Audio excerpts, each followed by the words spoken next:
Ito na nga po ang sinasabi natin na yung daw rally para sa kapayapaan, rally for peace para daw ho dun sa issue ng impeachment. Mukhang iba ang mangyayari. Kasi ngayon pong January, actually naka-schedule yan, January 31, dalawang rally ang naka-schedule. At ang rallying ito ay nagpapakita ng pagsuporta dun sa impeach Sara Duterte, Vice President. So nakita niya na. Although karapatan po ng INC, yung Iglesia ni Cristo na mag-rally sa Luneta at kung saan-saan lugar, ganun po yun. Talagang nire-respeto natin at dahil yun ang kanilang paniniwala. Pero ngayon, ito katoliko. Gagawin sa 31, dyan po sa EDSA sa People Power Monument sa may Quezon City, ng 9 o'clock pa ng umaga. Tapos sa bandang hapon, merong another group yan naman sa EDSA, sa EDSA Shrine, sa Ortigas. So ito, hindi naman ho paramihan ito. Ito lang po ay nagpapakita na talagang may kanya-kanyang paniniwala at prinsipyo tungkol sa usapin ng kinasasangkutan ng pangalawang Pangulo ng bansa. So, nahahati-hati ang mga Pilipino dahil lang sa isang pamilya, dahil lang sa isang tao. Ano bang inyong masasabi dyan? At mukhang parang proud pa yata itong pamilyang ito na sila'y pinag-uusapan sa buong Pilipinas at ng mga Pilipino. Dahil nga dun sa di umano ay korupsyon. Pag pinagbasihan kasi article of impeachment, betrayal of public trust, graft in corruption, panunuhol, at pagsisinungaling, ay talagang napakabigat na akusasyon yan. Yung pagpapatunay, yun ho ang gustong malaman ng tao. Paano ba papatunayan ang mga akusasyon? Dapat magkaroon ng impeachment trial. Ang problema ay hindi nga po. Pero alam ba ninyo na meron akong nararamdaman ditong kakaiba? Baka magaya kay Erap Estrada ito nung panahon ni Villar nung araw. Na ang gulo-gulo sa hearing, ang gulo-gulo ng mga reaksyon ng tao, ang ginawa ni Speaker Manny Villar noon, yung impeachment, yung article of impeachment, kaagad ay tinapos sa plenaryo at ipinasa sa Senado. O di tahimik na ang Kongreso. Ang Senado na lang ang nag-trial noon. Baka huwag yan na mangyari. Kasi yung 105 na signature, madali lang kunin yun, lalo na ngayon. Iba na po ang sinabi ng Malacanang na ginawa ko ng istorya ng isang araw. Ano ba sabi ng Executive Secretary? Pag nagsalita po si Lucas Bersamin, Executive Secretary, ay parang presidente na yun. Kasi yun Little President. Ano sabi niya? Hindi pinipigilan ni Pangulong Marcos ang impeachment. Ang kanya opinion lang. At hindi panghihimasukan ng Pangulo ang trabaho ng Kongreso. Dahil mandato, nasa batas, ang trabaho ng Kongreso pagdating sa impeachment at saka ng Senado. Abay baka galing nga po mangyari. Kung sinasabi ni recess, actually hindi ho pinag-uusapan dapat ng recess. Sa oras na may transfer ng Kongreso ang impeachment sa Senado, kailangan nilang buuin ng impeachment court kahit na recess pa yan. Kasi ito naman ho talagang Congress natin ngayon ay hanggang July pa yan. Mag-re-recess lang sila o temporaryong ititigil ang Kongreso dahil nga po magkakampanya at mag-ieleksyon.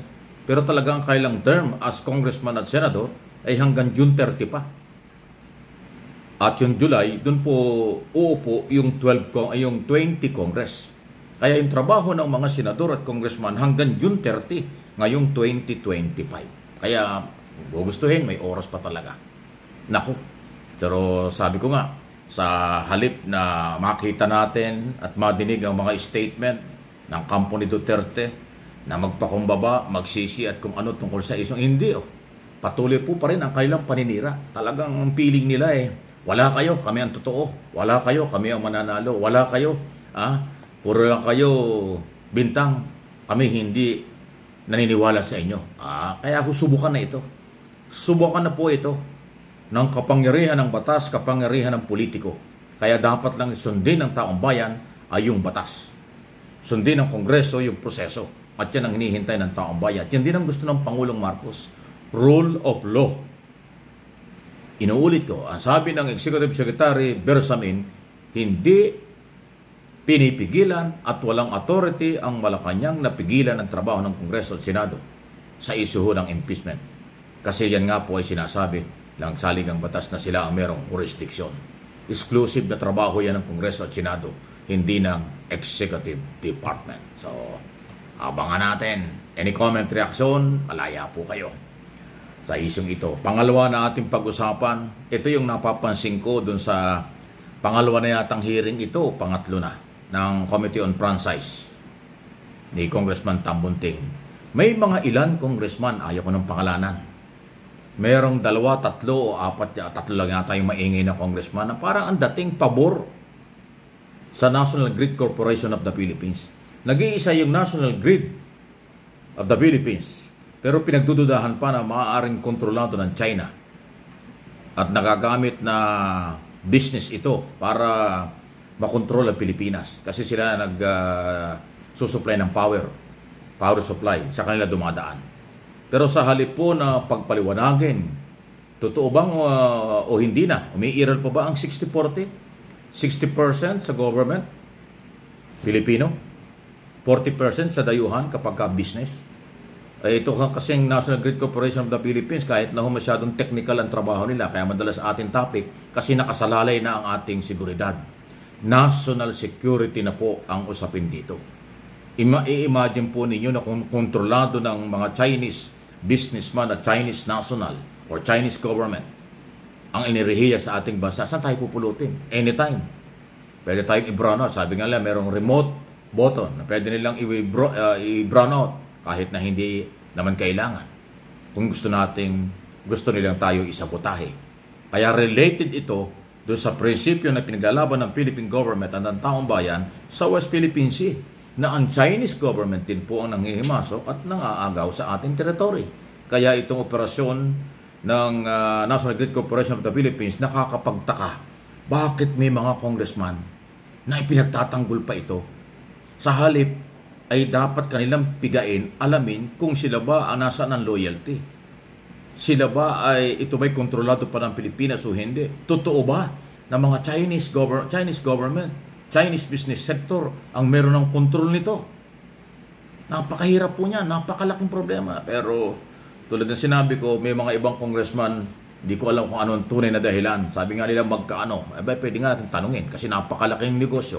Billion business po ang National Grid Corporation of the Philippines dahil Luzon, Visayas, Mindanao, sila yung nagsusupply, sila yung may-ari ng malalaking tower na nakikita natin sa mga probinsya at malalaking kable na tumatawid sa malaking mga city, bayan, probinsya, region na nagsusupply ng power. Yan po yung negosyo niyan. Na sila nga ang pwedeng mag-control. Dapat humalaman talaga kung ano. Okay? Sige lang po. Malaya po kayo sa inyong mga pananaw. Nirespeto ng channel na ito. Ang inyong mga paniniwala. Ako naman sinasabi ko lang ito dahil importanteng malaman ng taong bayan, kayo ng mga subscriber at aking mga viewers kung ano ang nangyayari dito sa ating bansa. Para meron tayong idea at meron kayong alam kung tayo ba'y naaabuso, inaabuso, at kung sino ba ang posibleng nasa likod nito. Nag-umpisa po itong ganitong klaseng pagdududa sa Duterte administration dahil alam naman natin, masyadong malapit ang mga Duterte sa China. Until now, wala kang madinig na mga pagkundina sa ginagawa ng National Grid Corporation of the Philippines at ginagawa ng Chinese government sa West Philippine Sea. Ayan. At least meron kayong idea. Please like, share ng ating mga video dito po sa Mike Abe Opinions at yung isang channel natin, MA Pinoy TV.